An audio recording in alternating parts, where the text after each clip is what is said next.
नमस्कार दोस्तों, GK current affairs अब तक में आपका स्वागत है। मैं हूं आपका पीके सर।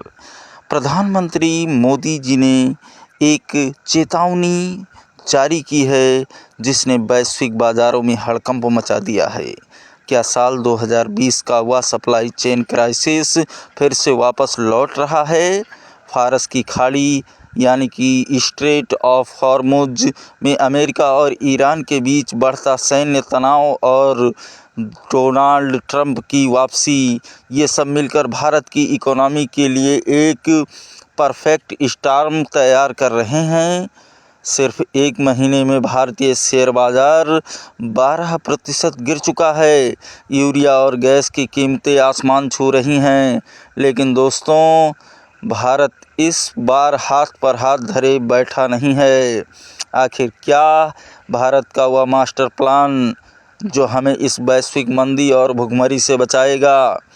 नैनो यूरिया की ताकत से लेकर 65% लाख मीट्रिक टन के गुप्त तेल भंडार तक, आज हम भारत के उस अभेद सुरक्षा कवच का विश्लेषण करेंगे। वीडियो ज़रूर ही महत्वपूर्ण है, इसे अंत तक ज़रूर देखें। तो आइए इसका विश्लेषण करते हैं। ईरान युद्ध और पीएम मोदी की चेतावनी, भारत की स्ट्रैटेजिक शील्ड। आखिर यह क्या है? ग्लोबल सप्लाई चेन संकट में आर्थिक प्रभाव और भारत की लॉन्ग टर्म तैयारी का डेटा ड्रिवेन विश्लेषण। अर्थात भारत ने अपनी पूरी तैयारी पहले से ही बना करके रखी है। पीएम मोदी ने कोरोना काल का जिक्र क्यों किया? उनका कहना था, सार्वजनिक स्वास्थ्य संकट नहीं है, यह कोई नई महामारी का अलर्ट नहीं है, ऐसा पहले भी हो चुका है। और समानता कहाँ है? कोरोना काल की तरह ही ग्लोबल सप्लाई चेन पूरी तरीके से बाधित हो चुकी है और इसी समय भारतीय प्रधानमंत्री के उस दिए गए बयान का साबित करने का मौका है। मुख्य संदेश क्या निकल कर के आता है? संसद में पीएम का यह बयान देश को डराने के लिए नहीं, बल्कि कोरोना के समय दिखाई गई एकजुटता और सतर्कता को वापस लाने का आह्वान है। सिचुएशन गंभीर है, हमें कोविड महामारी की तरह ही एकजुट और सतर्क रहने की आवश्यकता है। होर्मुज़ जलडमरू मध्य वैश्विक संकट का choke point. LNG liquid natural gas, वह भी एक तरीके से संकट में घिरा हुआ है। हीलियम भी वहीं से आता है, वह भी संकट में घिरा हुआ है। और फर्टिलाइज़र भी वहीं से आते हैं, यह भी फंसे हुए हैं। ईरान इजराइल युद्ध के कारण इस प्रमुख व्यापारिक मार्ग पर जहाज़ों की आवाजाही रुक गई है। कमर्शियल जहाज़ों में डर का माहौल है, जिससे एशिया में इन महत्वपूर्ण संसाधनों की भारी कमी पैदा हो गई है। आर्थिक प्रभाव क्या पड़ेगा? पिछले एक महीने में अनिश्चितता के कारण भारतीय शेयर बाज़ार में 12% की गिरावट आ गई है और जिसके कारण ईंधन और डीजल या पेट्रोलियम का बुरी तरीके से प्रभावित होकर के देश में अलग अलग कीमतों का बेचा जाना सिचुएशन तैयार हो गया है। कूटनीतिक संतुलन क्या है? युद्ध के बीच भारत का स्टैंड अप क्या है? मानवता को प्राथमिकता, ईरान को तुरंत आवश्यक दवाइयों की खेप भेजना। भारत ने ईरान के लिए दवाइयाँ भेजी हैं और सुरक्षित पनाहगाह। ईरानी युद्धपोतों को डूबने से बचाने के लिए भारत और श्रीलंका के बंदरगाहों पर डाक करने की अनुमति दे दी गई है। वहीं अंतर्राष्ट्रीय जलमार्ग की वकालत क्या है, उसका क्या कहना है? व्यापारिक जहाज़ों पर हमलों का कड़ा विरोध और सुरक्षित समुद्री कॉरिडोर के लिए लगातार बातचीत। भारत की भूमिका स्पष्ट है, हम किसी गुट के नहीं हैं, बल्कि मानवता और शांति के पक्षधर हैं। भारत की स्ट्रैटेजिक शील्ड क्या है? त्रिस्तरीय रक्षा नीति। कोरोना काल के झटकों से सीख लेते हुए भारत ने ग्लोबल सप्लाई चेन के टूटने से बचने के लिए पिछले एक दशक से 3 मजबूत शॉक एब्जॉर्बर तैयार किए हैं। पिलर नंबर 1 कृषि और खाद्य सुरक्षा, पिलर नंबर 2 ऊर्जा रिजर्व और पिलर नंबर 3 वैकल्पिक ईंधन संसाधन की खोज करना। और अब आइए उसका विश्लेषण करते हैं। पिलर नंबर 1 कृषि सुरक्षा, वैश्विक संकट बनाम भारत की तैयारी। ग्लोबल संकट क्या है? LNG की कमी के कारण यूरिया उत्पादन ठप हो गया है। और वहीं भारत की वास्तविकता क्या है? किसानों को वही यूरिया की बोरी 300 से भी कम कीमत पर उपलब्ध है। अब आइए ग्लोबल संकट देखते हैं। यूरिया के बाज़ार में यूरिया की यह बोरी कीमत 3000 तक पहुंच गई है। और वहीं भारतीय वास्तविकता क्या है? पूर्ण अन्न भंडार, भारत का पेट भरने के साथ साथ निर्यात करने की भी क्षमता है भारत के अंदर। अब आइए देखते हैं ग्लोबल संकट क्या है। विदेशी मीडिया यानी चीनी आउटलेट्स द्वारा भारत में खाद की कमी की झूठी भविष्यवाणी की गई है, जबकि वास्तविकता यह है वैश्विक महंगाई का बोझ देश के किसानों पर नहीं पड़ने दिया जाएगा। और मेड इन इंडिया फर्टिलाइज़र आत्मनिर्भरता का डेटा, आइए इस पर विश्लेषण करते हैं।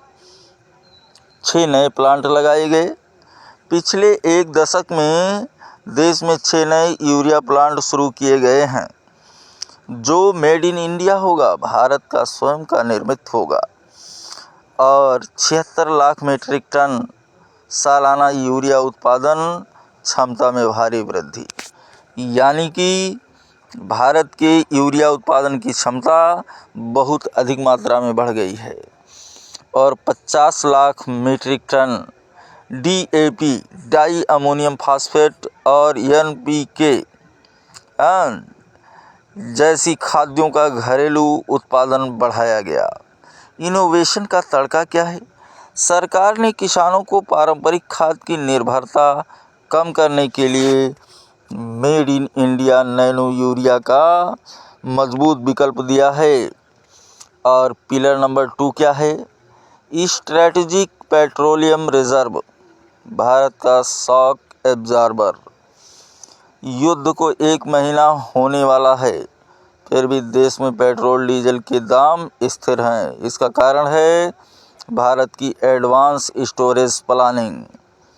और ये स्टोरेज प्लानिंग कैसी है, ज़रा इस पर नज़र डालते हैं। वर्तमान रिजर्व क्या है?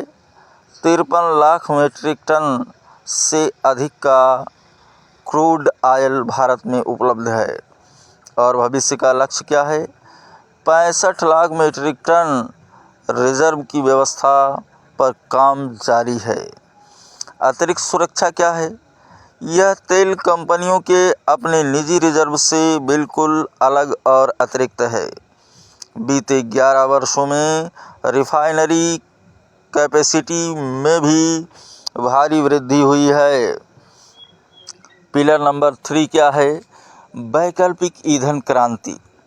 शॉर्ट टर्म रिजर्व के अलावा भारत ने लॉन्ग टर्म रिस्क को कम करने के लिए अपने ऊर्जा ढांचे को पूरी तरह बदल दिया है। ये क्या है, ज़रा इस पर नज़र डालते हैं। इथेनॉल ब्लेंडिंग, एक दशक पहले 1.5 से बढ़कर आज 20% के करीब हो गई है एथेनॉल की उत्पादन क्षमता हमारे देश में। इसका परिणाम क्या होगा? प्रतिवर्ष 4 करोड़ बैरल कच्चे तेल की आयात की बचत होगी। रेलवे विद्युतीकरण क्या है? बड़े पैमाने पर इलेक्ट्रिक मोबिलिटी पर जोर। इसका परिणाम क्या होगा? हर साल करीब 180 करोड़ लीटर डीजल की सीधी बचत होगी। निष्कर्ष निकल करके क्या आता है? कंडीशन विल बी डिफ़िकल्ट, परिस्थितियाँ कठिन होंगी, लेकिन वैश्विक अर्थव्यवस्था को नुकसान होगा और लंबे समय तक इसका असर दिखेगा, लेकिन भारत उसका सामना करने के लिए एकदम तैयार है। अनिश्चितता क्या है? अमेरिकी नेतृत्व के अप्रत्याशित फैसलों के कारण युद्ध और खिंच सकता है, अर्थात इसमें समय और भी लग सकता है। और इसका प्रभाव क्या होगा? अगले कुछ हफ्तों में सप्लाई चेन टूटने का असर पूरी दुनिया में साफ दिखेगा। भारत का रास्ता क्या होगा? पिछले एक दशक के रणनीतिक बदलाव ने भारत को एक मजबूत ढाल दी है। अब आवश्यकता है राष्ट्रीय एकजुटता की और मानसिक तैयारियों की।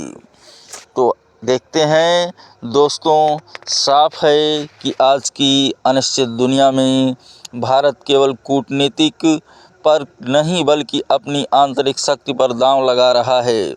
जहां पूरी दुनिया खाद्य और ईंधन के लिए हाहाकार मचा रही है, वहां भारत का 5% बढ़ा हुआ उर्वरक उत्पादन और विशाल पेट्रोलियम रिजर्व हमें एक मजबूत ढाल दे रहा है। भारत ने दिखा दिया है कि संकट को अवसर में कैसे बदला जाता है, लेकिन सवाल अभी भी बढ़ा है। क्या अमेरिका और ईरान का यह युद्ध लंबे समय तक खिंचा तो क्या हमारा यह बफर सिस्टम टिका रह पाएगा? आपको क्या लगता है, क्या भारत वाकई एनर्जी के मामले में पूरी तरह आत्मनिर्भर बन सकता है?